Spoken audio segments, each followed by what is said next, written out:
Here. Alder Rommel, Present. Alder Revere. Look like he's here. Chair, you have quorum. Thank you, Dave. On to disclosures and recusals. Do any members of the body have disclosures and recusals? Seeing none. I actually didn't see a consent agenda for the meeting.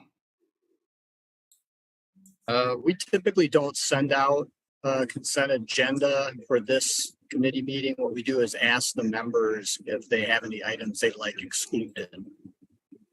Thank you, Dave. You're welcome.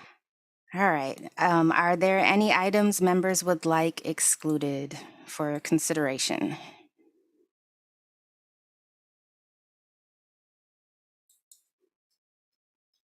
Seeing none. That would bring us to the end of our agenda. Correct. You'll need a motion to adopt all of the agenda items. Okay. I'd seek a motion for adoption of agenda items if there are no items wishing to be considered for exclusion. Second. Move to adopt the consent agenda.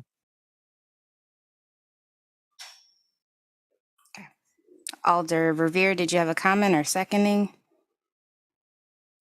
Okay. Hello, thank you, Madam President. I'm not used to this committee starting on so punctually. I do request separation on one of the items. Is now the appropriate time? Sure, Alder Revere.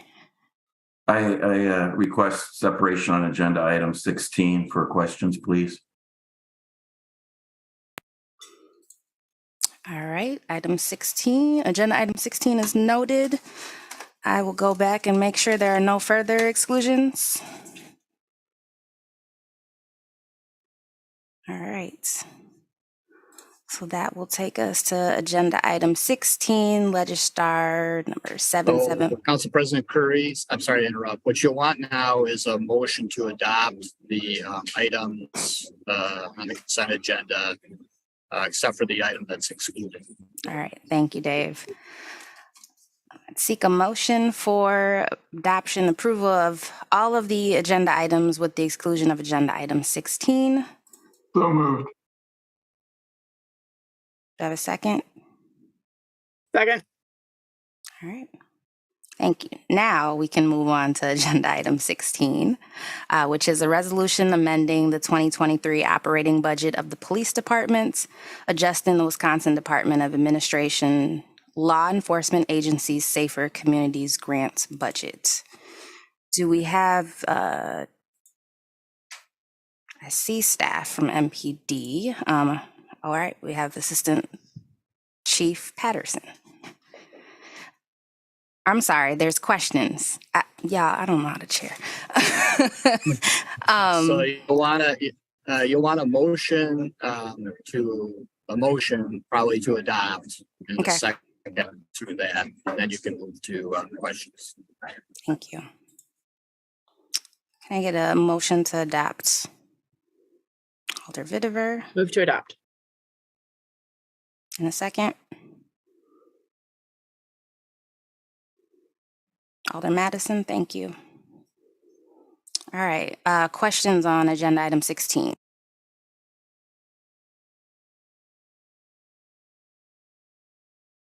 Go ahead, Alder Revere. Thank you, President Curry. And so I appreciate JP and Teague being here. I have two areas I wanted to ask about. In fact, it's great that the IT Director Sarah Edgerton's here as well, because one is IT related. Why don't I start there? As some of you recall, I've had some significant concerns about the number of city-owned and operated public-facing cameras that I've learned are inoperable or close to being inoperable. So could you first explain what the redirected state grant money would be able to accomplish in terms of the cameras, our camera system? Sure, Alder Vivir. So the funding is for, there were cameras. So we took over the camera replacement program in 2023. And there were cameras that prior to 2023 were inoperable. And it used to be the responsibility of the agency to pay for the cameras getting fixed. So we are moving over funding so that we can get those cameras fixed for them. All of the cameras that are inoperable, because previously traffic engineering oftentimes would come in and would fix those cameras, and then they would charge back to the agencies. Traffic engineering doesn't have that capacity to do that now with the staffing that they have right now. So we've been using contractors to assist us with that. And so there's a cost there, as well as when we did it with traffic engineering. So there's that piece. And so this is why this funding is moving over.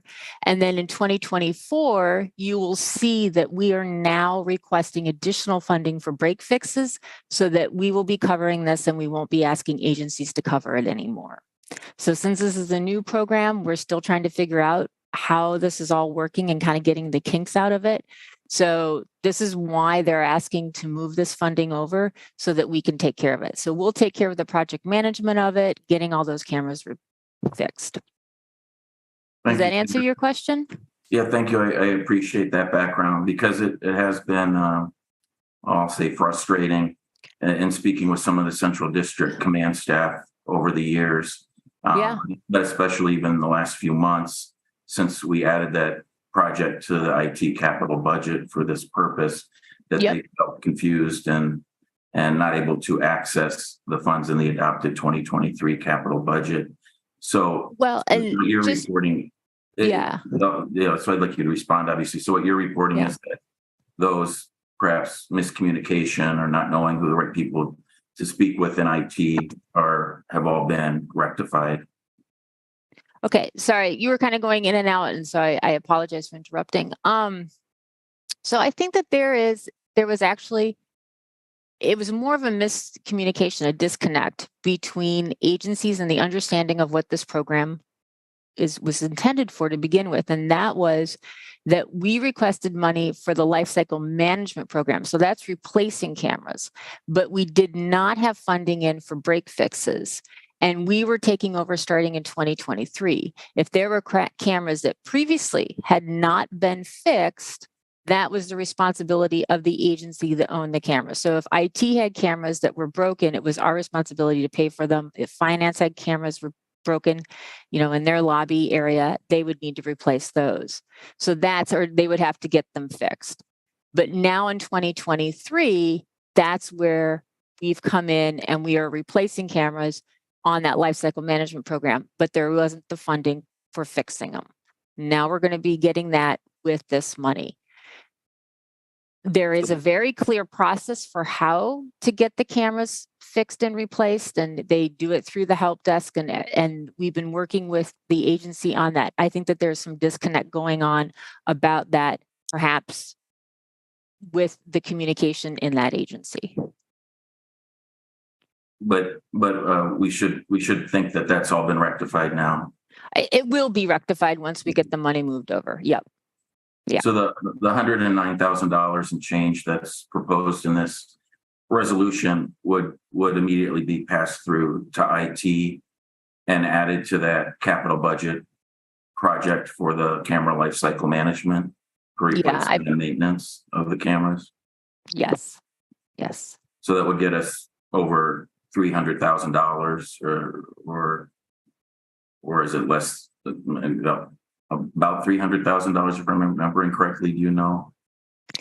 Or moreover, I guess what I'm asking is how far will that money go using the third-party contractors that we're unfortunately forced to use since GE doesn't have the electrician staffing to devote to this endeavor?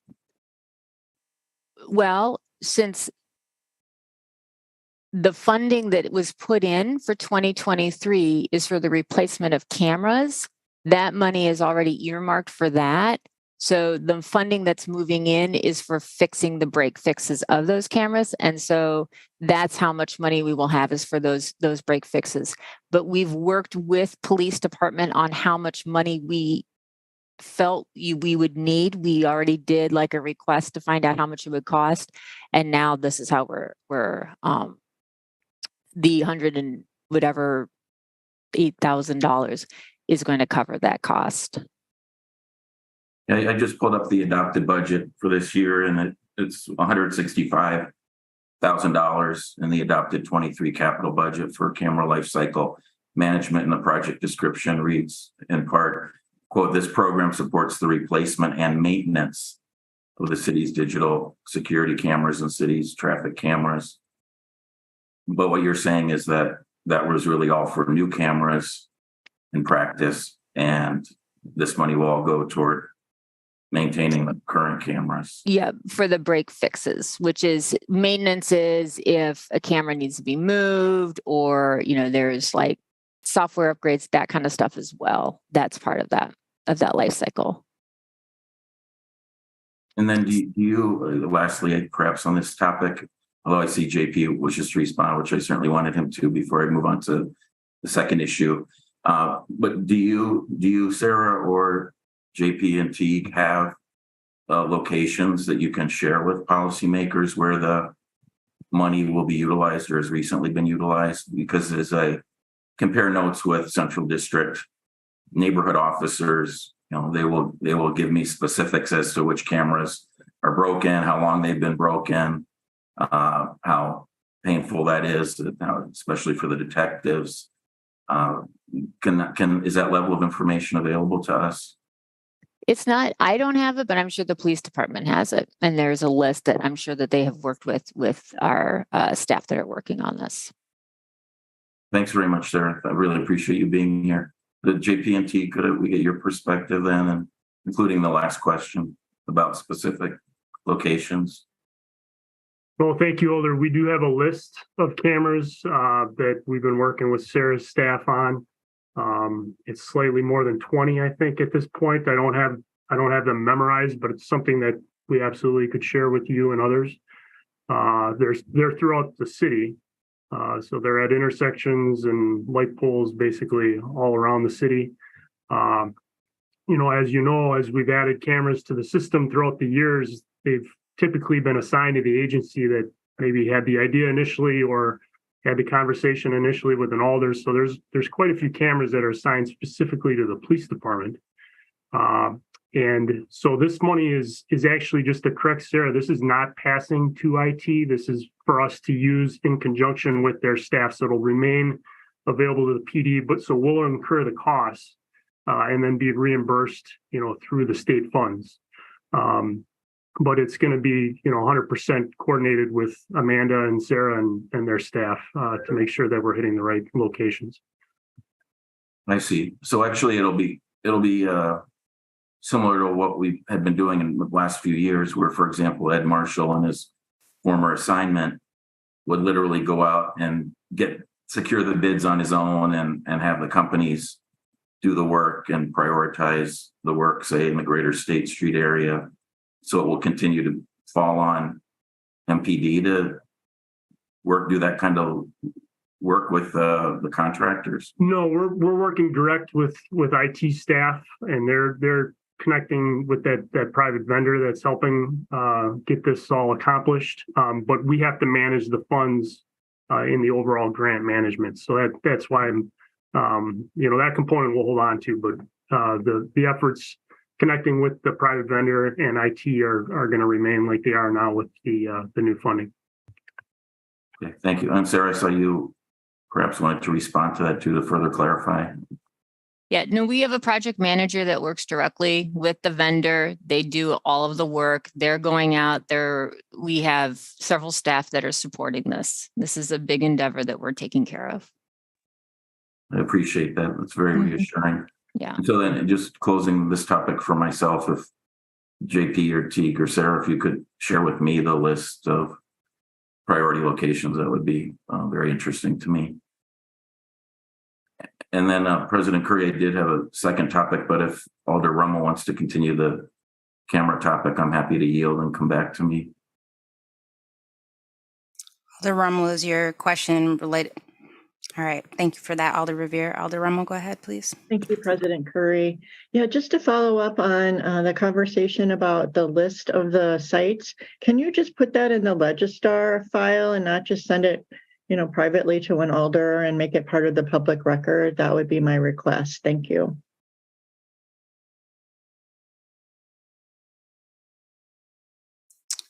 Yes. Director Edgerton, did you have a? I do have one request. Would it be possible for us to put that in once we have the cameras fixed? Because I don't think it would be a good security practice for us to put them out that the cameras are broken before we get them fixed.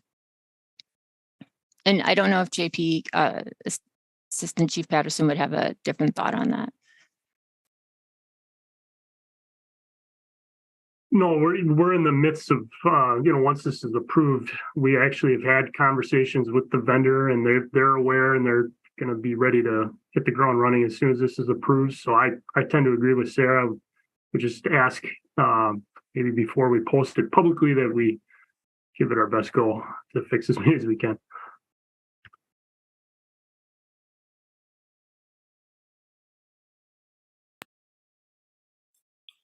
Alder Rummel, did that satisfy your? Go ahead. That doesn't satisfy my request. I mean, if these are publicly positioned traffic cameras, the chances are that some scofflaw is going to read this Legistar item to find that camera number X isn't working and then be, et cetera. I honestly, unless they're in some security related issue place, which I could accept, I don't accept that traffic cameras somehow, people just assume they're working or they're not working. I don't really think that's really something that we should keep private. Thank you.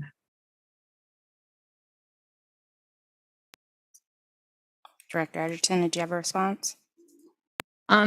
Just to note, Alder Rummel, there are actually not traffic cameras. There are digital security cameras that we are fixing.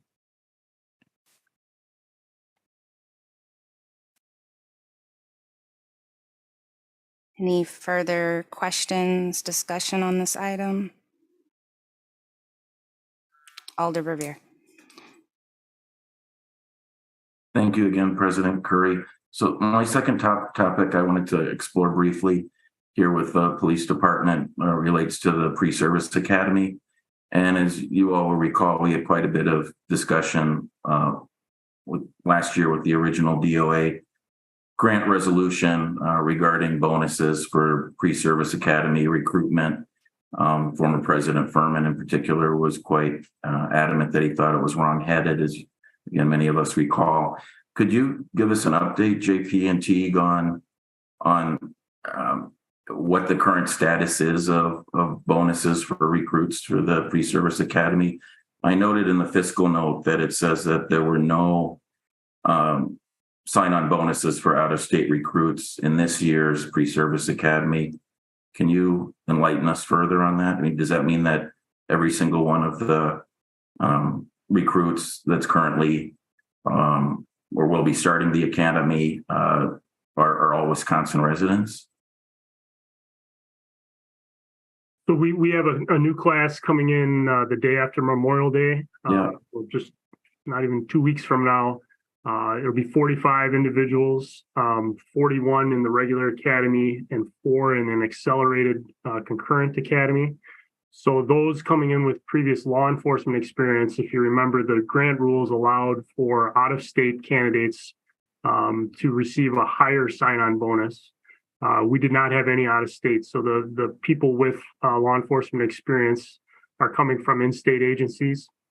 And then you're correct, Alder, the other 41 individuals are largely coming from Wisconsin. I think there might be a couple. Actually, there is a few from out of state, but because they don't have previous law enforcement experience, it's the standard $2,000 bonus for everyone.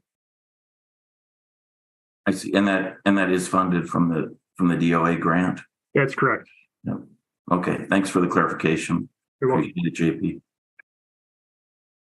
Thank you, President Curry. I'm complete. Thank you, Alder Revere. Director Edgerton, your hand is up. I'm just making sure that you don't have any further thing to comment. No, I apologize. Oh, no problem. All right. Is there further question or discussion on the item? Not seeing any, I believe I failed to get a motion for this specific item. I would entertain one. No, you got the motion. You just need to vote. Okay. Well, I forget the wording for it, but let's just do a roll for the sake this time. Otherwise, unanimous consent, I don't know how to word it. Dave, can you do the Roll call, or do you want unanimous consent? roll call, please? Roll call. Right. Alder Revere, Aye. Alder Pittever, Aye. Evers, Aye. Alder Madison, Aye. Alder Rimmel. Aye. There are 5 yes votes. With 5 yes vote, the item passes. And with that, we are at the end of our agenda.